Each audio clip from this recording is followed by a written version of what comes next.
నమస్కారం, welcome to I dream. ధర్మ మార్గం కార్యక్రమానికి స్వాగతం. నేను మీ విజిత. ప్రస్తుతం మనతో పాటు ఉన్నారు జ్యోతిష వాస్తు పండితులు లలిత ఉపాసకులు నానాజీ పట్నాయక్ గారు. ఇప్పుడు వారితో మాట్లాడి మరిన్ని విషయాలు తెలుసుకుందాం. నమస్కారం గురుగారు. శ్రీమాత్రే నమః. గురుగారు, నవరాత్రుల్లో రెండవ రోజు అమ్మవారి పూజా విధానం ఏ రకంగా చేసుకోవాలి తెలియచేయండి. త్రిమూర్తి అనేటువంటి అమ్మవారిని చేస్తారు. ఆ రూపాన్ని చూసుకున్నట్లయితే మూడు రూపాలు. అయితే ఇక్కడ ముఖ్యంగా ఈ అమ్మవారికి నైవేద్యము చక్కెరతో చేస్తారు. చక్కెర అంటే ఎట్లాంటిది? పంచదార కాదు, పటిక బెల్లంతో చేసినటువంటి దాంతో చేస్తారు. అయితే ఈ యొక్క అమ్మవారు చక్కెరతోనే అభిషేకం కూడా చేస్తారు.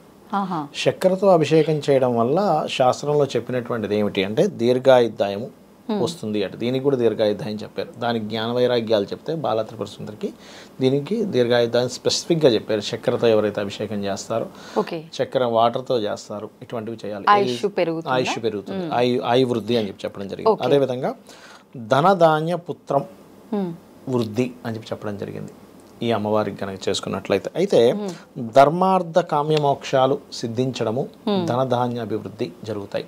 అయితే ఈ అమ్మవారి రెండవ రోజు ఎవరైతే ఈ ఆరాధన చేస్తారో గోశాలకు వెళ్ళి గోవుకి బెల్లము తినిపించినట్లయితే దారిద్ర నాశనం కూడా జరుగుతుంది అదే రోజు కనుక చేయగలిగితే. ముఖ్యంగా ఏంటంటే గోవు అమ్మవారి స్వరూపంగా మనం చెప్తూ ఉంటాం కాబట్టి దారిద్ర నాశనం జరుగుతుంది. అయితే ఇక్కడ చాలా మంది నాకు అంటే క్వశ్చన్స్లో నేను మీకు ఒక విషయం చెప్తున్నాను.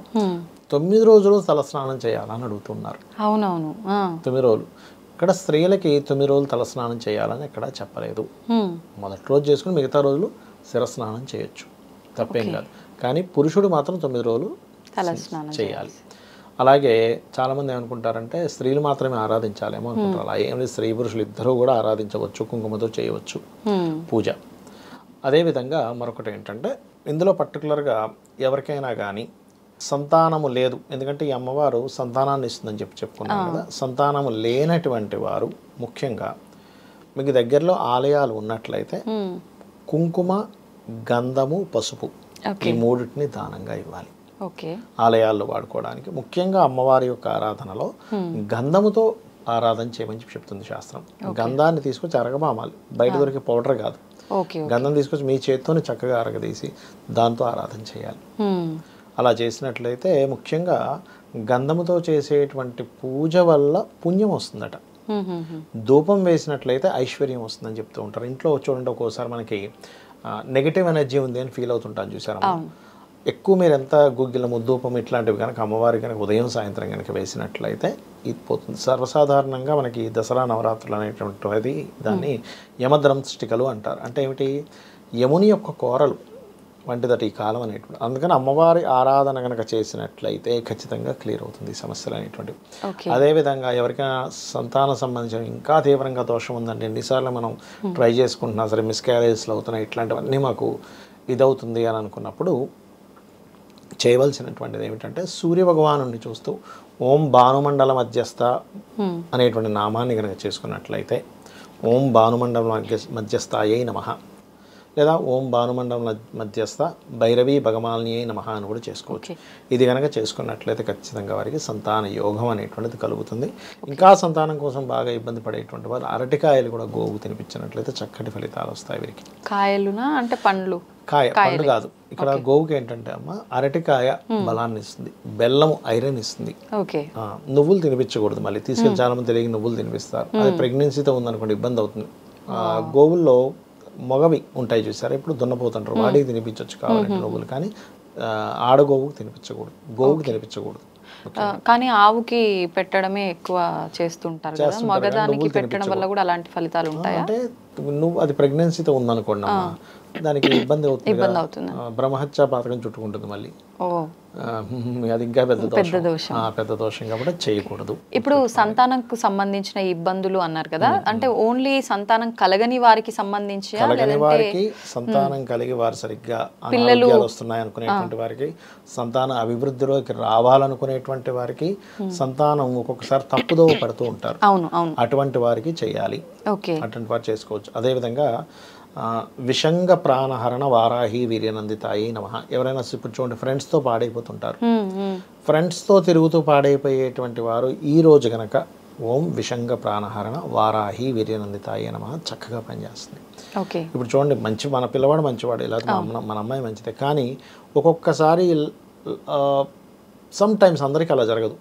వాళ్ళకి ఏదో అలవాట్లు ఉంటాయి, డ్రింకింగ్ హ్యాబిట్స్ అను, లేకపోతే ఇప్పుడు ఇవాళ రేపు రకరకాలు వచ్చేసాయి, కొకైన్, హెరోయిన్ లాంటి అట్లాంటివి ఏమైనా అలవాట్లుగా అయిపోతున్నారు, పిచ్చి పిచ్చిగా ఇదవుతున్నారు అనుకున్నప్పుడు ఓం విషంగ ప్రాణహరణ వారాహి వీర్యనందితాయ నమః చేసుకోవచ్చు. తల్లిదండ్రులు చేస్తే పిల్లలకి అది పనిచేస్తుంది. అదేవిధంగా తూర్పు భాగంలో రాముడు పట్టాభిషేకం బొమ్మ కనుక పెట్టినట్లయితే కూడా ఇంటికి తూర్పు భాగంలో ఇంట్లో ఉండే వాళ్ళ సఖ్యత పెరుగుతుంది. పెద్దవాళ్ళు చెప్పింది పిల్లలు వినడం కూడా జరుగుతూ ఉంటుంది. ఓకే. ఈ జాగ్రత్తలు పాటించాలి. అంటే తూర్పు సైడ్ ఫేసింగ్ ఉండేటట్టు పెట్టాలా పట్టం, లేదంటే అంటే ఇది తూర్పు అనుకోండి, ఇటు నుంచి సూర్యుడు వస్తున్నాడు, ఆ వాళ్ళకి పెట్టాలి. ఓకే. ఓకే. పెడితే సరిపోతుంది. అది అదేవిధంగా ఈ చక్కెరతో చేసినటువంటి పదార్థం ఏదైతే ఉంటుందో దాన్ని నలుగురికి పంచినట్లయితే కూడా దోషం పోతుంది. ఇబ్బందులు ఉన్న వాళ్ళకు సంబంధించి ప్రత్యేకంగా ఒక్కొక్క రోజు ఒక్కొక్క అమ్మవారు పలానా ఇబ్బంది అని అనుకున్నాం కదా. అయితే నవరాత్రులు 9 రోజులు చేయకుండా నాకు పలానా అవసరం ఉంది లేదా ఏదో ఒక ఇబ్బంది ఉంది, ఆ ఒక్కరోజు దానికి సంబంధించిన అమ్మవారిని ఆరాధిస్తే సరిపోతుందా? అంటే ఒకటమ్మా, 9 రోజులు చేస్తే శ్రేష్టము, అందులో ఎటువంటి సందేహం లేదు. చేయలేని వారు 5 రోజులు చేయొచ్చు. 5 రోజులు అలా కాదు, అష్టమి, నవమి, దశమి 3 రోజులు చేయొచ్చు. అంటే ఏదైనా ఇప్పుడు ఇబ్బంది ఉంటుంది కదా, అలా కాకుండా కనీసం దశమి రోజైనా చేయాలి. ఓకే. అంటే కొంతమందికి ఒక్కోసారి ఊర్లో ఉండరు, అవును, ఎక్కడికో వెళ్ళవలసి వస్తుంది అనుకోకుండా, లేదా మైల్ వస్తుంది కొంతమందికి స్టార్ట్ చేద్దాం అనుకునేసరికి, లేకపోతే ఇంకోటి రకరకాల కారణాలు ఉంటాయి. అలాంటప్పుడు కనీసం చేయగలిగే స్తోమత ఉంటే 9 రోజులు చేయలేము, ఏదో మా మధ్యలో మేము ఊరెళ్ళాల్సి వచ్చింది 5 రోజులు, అలా కాదు, కనీసం 3 రోజులు, కనీసం 1 రోజైనా చేయాలి. ఓకే. అలాగే మరొకటి ఏంటంటే చాలామంది ఏమనుకుంటారంటే అమ్మవారు పూజ చేసి మొత్తం వదిలేసుకొని చేయాలనుకుంటారు. అట్లా ఏం లేదు, ముడేసుకోమని చెప్పింది శాస్త్రం. జుట్టు వదిలేసుకొని చేయాలని రూల్ ఏం లేదు. చాలా మంది అనుకుంటారు అలా వదిలేసుకొని చేయాలనుకునే వాళ్ళు ఉన్నారు చాలా మంది. అంటే కోమ్ చేయొద్దు ఇలాంటి దీక్షల్లో ఉన్నప్పుడు అంటుంటారు కదా. కరెక్టే, దాన్ని మామూలుగా ముడి వేసుకోవచ్చు. నిజంగా కోమ్ చేయొద్దా? చేయకూడదు అంటారు. అంటే ఏమీ లేదు, కోంబ ఆల్రెడీ ఇంతకుముందు మనం వాడింది, అది మళ్ళీ మీకు సేమ్ స్నానం చేసిన ఇది పోతుంది కదా. అంటే మరి కొత్త దువ్వెన పెట్టి అట్లా వాడొచ్చా? చేసుకోవచ్చు, బట్ ఏంటంటే వదలకూడదు, వదులుకొని చేయకూడదు. కనీసం ఒక ముడి వేసుకోవాలి కనీసం. ఓకే. అయితే ఇప్పుడు ఈ 9 రోజులు చేయాలి అన్నా కూడా ఖచ్చితంగా నియమాలు పాటించాల్సిందేనా, లేదంటే నిత్య దీపారాధనలో చేసుకుంటూ? అఖండ దీపం పెట్టే ఆరాధన ఒకటి ఉంటుంది. అఖండ దీపం మీరు ఖచ్చితంగా ఎక్కడికి వెళ్ళరు, ఏ ప్రాబ్లం లేదనుకునే వారు మాత్రమే అఖండ దీపం పెట్టండి. కలశం కూడా కంపల్సరీ అని ఏం లేదు, ఎందుకంటే కలశం పెడితే 9 రోజులు చేయాల్సిందే, మధ్యలో ఆపడానికి వీల్లేదు. 9 రోజులు చేస్తామనుకున్న వాళ్ళు మాత్రమే కలశాన్ని పెట్టాలి. ఓకే, గుర్తుపెట్టుకోండి. నేల మీద చాప మీద నిద్రపోవడము, బ్రహ్మచర్యం పాటించడము, ఆ 9 రోజులు ఎటువంటి నాన్ వెజిటేరియన్ తినకపోవడం, ఏది దీక్ష తీసుకునేవాళ్ళు, మిగతా వాళ్ళ గురించి నేను మాట్లాడతాను, తీసుకునే వాళ్ళు ఇవి పాటించాలి. గోర్లు కత్తిరించుకోవడం ఈ 9 రోజులు చేయకూడదు, గుర్తుపెట్టుకోండి.